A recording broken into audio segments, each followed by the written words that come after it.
सन 1975 में देश में आपातकाल इमरजेंसी लगाने के निर्णय की कड़े शब्दों में निंदा करता है। इसके साथ ही हम उन सभी लोगों की संकल्प शक्ति की सराहना करते हैं जिन्होंने इमरजेंसी का विरोध किया, अभूतपूर्व संघर्ष किया और भारत के लोकतंत्र की रक्षा का दायित्व निभाया। भारत के इतिहास में 25 जून 1975 के उस दिन को हम हमेशा काले अध्याय के रूप में जाना जाएगा। इस दिन तत्कालीन प्रधानमंत्री श्रीमती इंदिरा गांधी ने देश में इमरजेंसी लगाई और बाबा साहब अम्बेडकर द्वारा निर्मित संविधान पर प्रचंड प्रहार किया था। भारत की पहचान पूरी दुनिया में लोकतंत्र की जननी के तौर पर है। भारत में हमेशा लोकतांत्रिक मूल्यों और वाद संवाद का समर्थन हुआ, हमेशा लोकतांत्रिक मूल्यों की सुरक्षा की, उन्हें हमेशा प्रोत्साहित किया गया। ऐसे भारत पर श्रीमती इंदिरा गांधी द्वारा तानाशाही थोप दी गई, भारत के लोकतांत्रिक मूल्यों को कुचला गया और अभिव्यक्ति की आज़ादी का गला घोटा गया। इमरजेंसी के दौरान भारत के नागरिकों के अधिकार नष्ट कर दिए गए, नागरिकों से उनकी आज़ादी छीन ली गई। ये वह दौर था जब विपक्ष के नेताओं को जेल में बंद कर दिया गया, पूरे देश को जेल खाना बना दिया गया। तब की तानाशाही सरकार ने मीडिया पर अनेक पाबंदियां लगा दी गई थी, न्यायपालिका की स्वतंत्रता पर अंकुश लगा दिया गया था। इमरजेंसी का वह समय हमारे देश के इतिहास में अन्याय काल का एक काला खंड था। आपातकाल इमरजेंसी लगाने के बाद उस समय कांग्रेस सरकार ने कई ऐसे निर्णय किए जिन्होंने हमारे संविधान की भावनाओं को कुचलने का काम किया। क्रूर और निर्दयी maintenance of internal security act Misa में बदलाव करके कांग्रेस पार्टी ये सुनिश्चित किया कि हमारी अदालतें मीसा के तहत गिरफ्तार लोगों को न्याय नहीं दे पाए। मीडिया को सच लिखने से रोकने के लिए parliament president production of publication repeal act, press council repeal act और prevention of publication of objectionable matter act लाए गए। इस काले खंड में संविधान में 38वां, 89वां, 40वां, 41वां, 42वां संविधान संशोधन किया गया।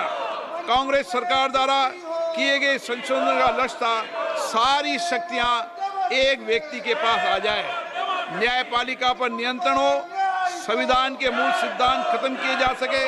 ऐसा करके नागरिकों के अधिकारों का दमन किया गया और लोकतंत्र के सिद्धांतों पर आघात किया।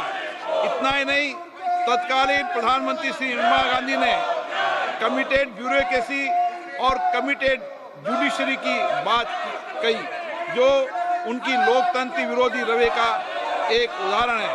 इमरजेंसी अपने साथ ही ऐसे असामाजिक और तानाशाही की भावना से भयंकर चुनौतियों को लेकर आई, जिसने गरीबी, दलित और वंचितों को तबाह कर दिया। इमरजेंसी के दौरान लोगों को कांग्रेस सरकार द्वारा जबरन थोपी गई अनिवार्य नसबंदी का, शहरों में अतिक्रमण हटाने के नाम पर मनमानी का और सरकार की कुनीतियों का प्रहार झेलना पड़ा। ये सदन उन सभी लोगों के प्रति संवेदना जताना चाहता है। 1975 से 1970 कालाखंड अपने आप में एक ऐसा कालाखंड है जो हमें संविधान के सिद्धांतों, संघीय ढांचे और न्यायिक स्वतंत्रता के महत्व को याद दिलाता है। ये कालखंड हमें याद दिलाता है कैसे उस समय हम सभी पर हमला किया गया, क्योंकि जिनकी रक्षा आवश्यक है। ऐसे समय में जब आपातकालीन इमरजेंसी के 50वें वर्ष में हम प्रवेश कर रहे हैं। ये 18वीं लोकसभा बाबा साहब अंबेडकर द्वारा निर्मित संविधान को बनाए रखने, इसकी रक्षा करने और इसे संरक्षित रखने की अपनी प्रतिबद्धता को दोहराती है। हम भारत में लोकतंत्र के सिद्धांत, देश में कानून का शासन और शक्तियों का विकेंद्रीकरण अक्षुण्ण रखने के लिए प्रतिबद्ध हैं। हम संवैधानिक संस्थाओं में भारत के लोगों की आस्था और उनके अभूतपूर्व संघर्ष, जिनके कारण इमरजेंसी का अंत हुआ और एक बार फिर संवैधानिक शासन की स्थापना हुई, उनकी सराहना करते हैं। 1975 में आज 26 जून के दिन ही देश इमरजेंसी की क्रूर सच्चाइयों का सामना करते हुए उठा था। 1975 में आज के दिन कैबिनेट ने इमरजेंसी का पोस्ट फैक्टो रेक्टिफिकेशन किया था। इस तानाशाही और असंवैधानिक निर्णय पर मोहर लगाई थी।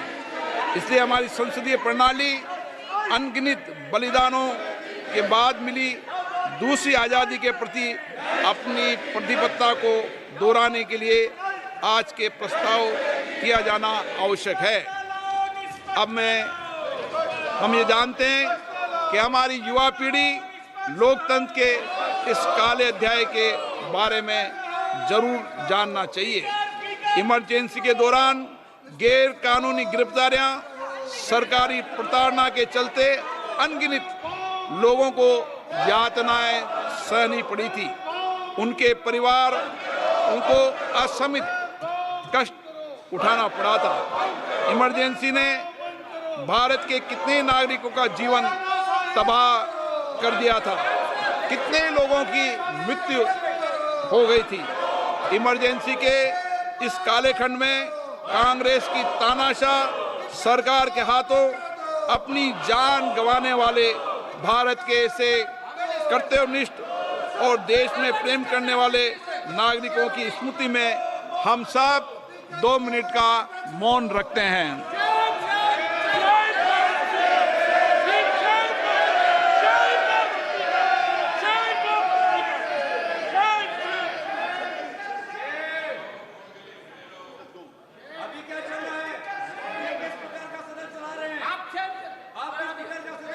ओम शांति।